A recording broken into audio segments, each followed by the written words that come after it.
Oke, ketemu lagi dengan channel Les Online Fisika Tutorial dan Hiburan. Kali ini kita lanjutkan di part 4 ya.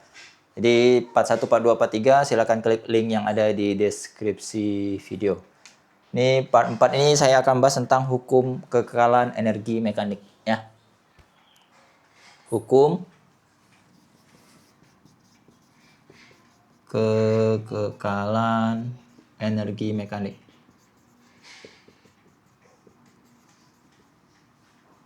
Jadi energi mekanik itu sebenarnya penjumlahan antara energi potensial dan energi kinetik. EP ditambah EK ya. EM ini energi mekanik. Kemudian EP ini energi potensial.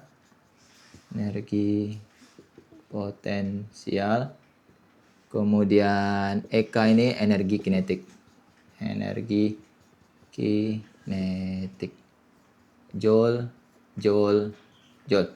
Jadi berdasarkan hukum kekekalan energi mekanik, artinya energi mekanik itu tetap.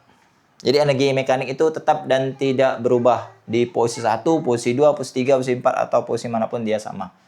Jadi diasumsikan EM1 sama dengan EM2. Berarti kan nanti ini EP1 ditambah EK1 sama dengan EP2 ditambah EK2.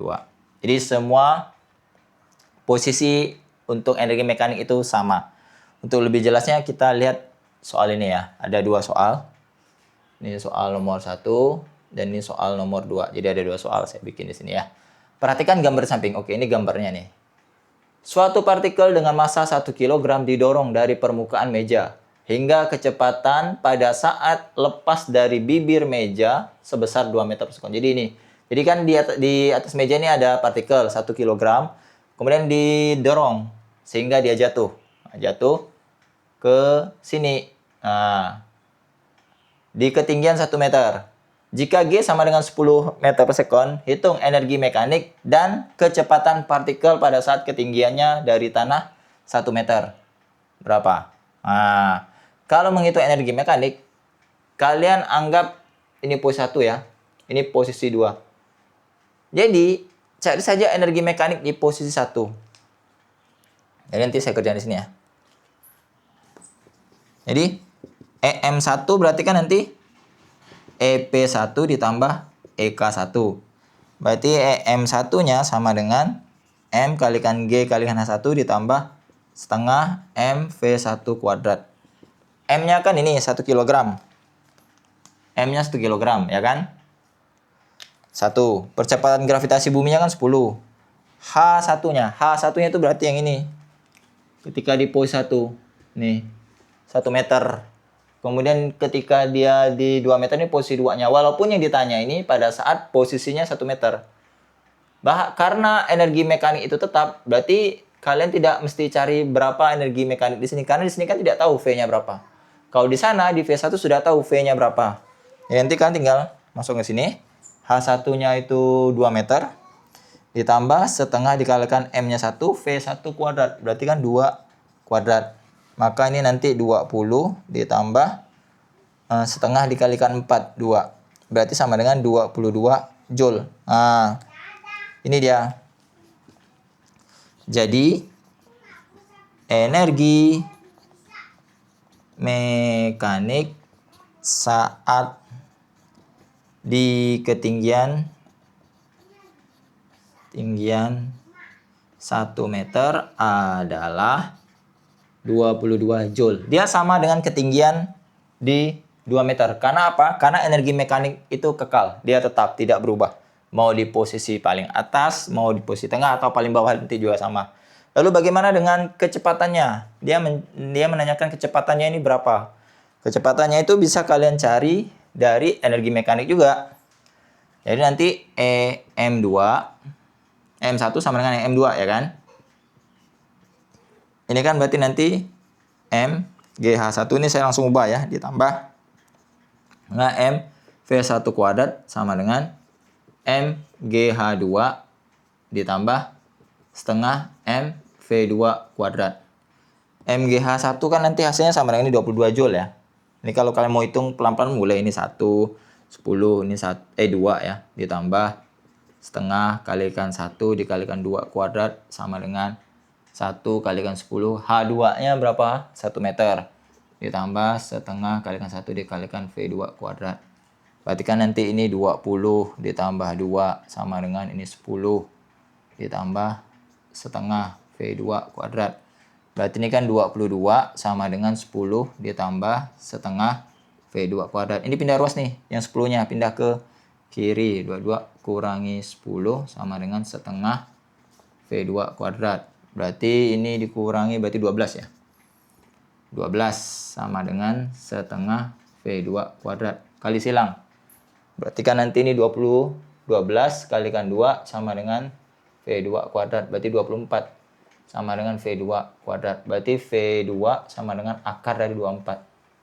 Ini kan sama juga dengan 4 kalikan 6. Berarti 2 akar 6 meter per sekon. Nah, inilah dia kecepatan saat di 1 meter.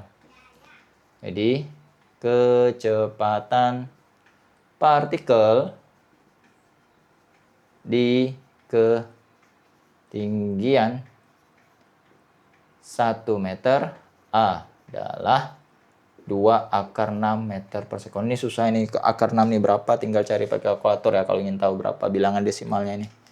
Saya juga tidak hafal nih akar 6 ini berapa, cara mencarinya juga bikin kepala saya pusing ya. Kalau kalian bisa silahkan dikerjakan, itu lebih ke matematis ya, bagaimana cara mencari nilai akar 6 itu. Sekarang soal nomor 2. Sebuah bola yang masanya 2 kg jatuh bebas dari ketinggian 10 meter. Jika G sama dengan 10, pada saat bola tersebut mencapai ketinggian 10 meter dari permukaan tanah, tentukan A kecepatannya, B energi kinetiknya. Nah, jadi gini. Jadi saya ilustrasikan ya. Jadi dia tuh ada bola nih. Dari ketinggian 30 meter. Set. Jatuh bebas. Kalau dia jatuh bebas, berarti V1 ini sama dengan 0. Kemudian ini H1-nya. Pada saat bola tersebut mencapai ketinggian 10 meter, berarti di sini. Nah, anggap saya di sini ya. Ini 10 meter. Ini kan tanah. Ini H2-nya berarti. Ditanya, berapakah kecepatannya? V2-nya ini berapa? Energi kinetiknya berapa? EK2-nya berapa? Nah, ya udah, kita tinggal cari saja. Berarti pakai EM1 sama dengan EM2. Nah, ini dijabarkan berarti nanti MGH1 ditambah setengah MV1 kuadrat sama dengan MGH2 ditambah setengah V2 kuadrat. V1. Berarti kan ini M-nya berapa? 2 kg. 2. Cuman di sini saya kasih tahu ya. Karena ini M-nya sama, ini kan bisa coret nih semuanya nih. M-nya coret, coret, coret, coret. Jadi kan rumusnya berubah nanti nih. Jadi nanti GH1 ditambah setengah V1 kuadrat sama dengan GH2 ditambah setengah V2 kuadrat. Kenapa saya kasih tahu bisa coret? Kadang ada soal masanya itu tidak kasih tahu. Dan banyak yang bingung. Kok masanya tidak ada? Jangan-jangan tidak bisa dikerjakan soalnya. Ya sebenarnya bisa aja. Walaupun masanya tidak ada di keterangan di soal, untuk mencari V-nya juga bisa. Dan sebenarnya kalian tidak perlu pakai rumus ini untuk mencari V. Nah, nanti saya kasih tahu bagaimana cara mencari V tanpa rumus M ya.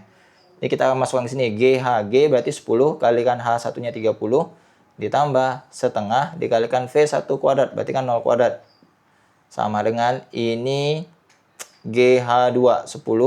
H2-nya 10 juga. 10 meter. Ditambah setengah V2 kuadrat. Berarti kan ini 300 ditambah 0 sama dengan 100 ditambah setengah V2 kuadrat. Berarti ini 300, ini pindah ruas dikurangi 100 sama dengan setengah V2 kuadrat. Berarti ini 200 sama dengan setengah V2 kuadrat. Berarti kali silang nih. Berarti kan 200 kalikan 2 sama dengan V2 kuadrat. Berarti 400 sama dengan V2 kuadrat. Maka nilai V2-nya sama dengan akar 400. Berarti V2-nya sama dengan 20 meter per sekon. Nah, inilah dia jawabannya. Jadi kecepatan bola saat ketinggian 10 meter dari tanah itu nilainya 20 meter per sekon. Nah, saya kasih tahu rumus tidak pakai ini. Tapi harus jatuh bebas. Kalau dia tidak jatuh bebas tidak berfungsi rumusnya. Jadi kalau dia jatuh bebas, V2 itu sama dengan akar 2 kalikan G dikalikan delta H. Nah, V2-nya sama dengan akar 2 kalikan 10, 30 dikurangi dengan 10. Nah, ini harus jatuh bebas ya. Harus jatuh bebas. Baru bisa kalian gunakan rumus ini. Berarti V sama dengan akar 20 kalikan 20 kan? Nah, berarti sama dengan 20. Nah, gitu cara mengerjakannya. Ini kan 2 kali 10, 20. 30 kurangi 10, 20 juga. Akar dari 20 ke 20, ya 20. Nah, oke. Akar dari 400. Ini kan sama aja jawabannya. Nah, cuman ingat, harus jatuh bebas. Tidak boleh tidak jatuh bebas. Kalau dia ada kecepatan, entah itu kecepatannya 1, 2, 3, atau berapapun, tidak 0. Ya, ingat ya. Dia nilainya ini harus 0 baru berlaku rumus ini. Kalau dia tidak 0, ini rumus ini tidak bisa kalian gunakan. Harus pakai rumus ini. Energi mekanik. Lalu bagaimana cara mencari energi kinetiknya? Mudah aja. Energi kinetiknya kan berarti nanti B ya. EK sama dengan setengah kalikan M kalikan V kuadrat. Berarti kan nanti setengah dikalikan M-nya 2. V-nya berarti 20 kuadrat. Berarti sama dengan 400 Joule. Nah, udah selesai. Eka tinggal ikuti aja. Kalau udah dapat V-nya pasti ketemu. Nah, oke. Jadi seperti itu pembahasan soalnya dan penjelasan materi singkat tentang hukum keenergian mekanik. Semoga bisa diterapkan ke soal-soal jenis dan semoga bisa diterapkan ke soal-soal lainnya juga. Oke, terima kasih. Untuk part 5-nya nanti saya akan coba bahas tentang apa itu namanya? Daya. Nah, daya. Jadi masih ada hubungannya juga. Dan masih ada kaitannya dalam materi usaha ini. Oke, sekian dan terima kasih. Semoga bermanfaat. Sampai berjumpa di video-video berikutnya. Jangan lupa part 1, part 2, part 3, part 4, dan part 5. Silahkan klik link yang ada di deskripsi video ini. Oke, terima kasih. Dadah.